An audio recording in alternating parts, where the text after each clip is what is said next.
Telegram čatu vispār, man liekas, rullē viņi pa lielam pasūti, atved, viss. No nākamā gada Latvijā vairs nevarēs legāli iegādāties veipus ar dažādām garšām. Dodamies uz festivāliem, lai noskaidrotu, ko par šo aizliegumu domā apmeklētāji. Kuras garšas ir populāras? Vispār vai veipi ar garšām vai saltu ir populāri? Jā, noteikti. Cik ļoti? Pa lielam visi pīpē saltus un veipus. Man liekas, tas ir kaut kāds alternatīvs cigaretēm, ne? Un, man liekas, tas ir tīri dēļ garšas tikai.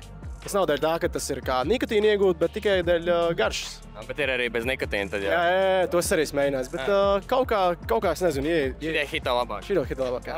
Ok, tā. Kā tu jūties par to, ka no nākamā gada aizliegs visus veipus ar garšām? Pagaidām par to nedomāju, bet biju dzirdējis, noteikti viņas kaut kur varēs tā parās nopirkt. Jā, tā kā es domāju, ka es pat īstenībā nezinu.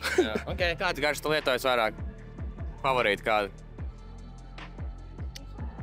Garšas mums ir strawberry, guava. Kaut kas vai guavu.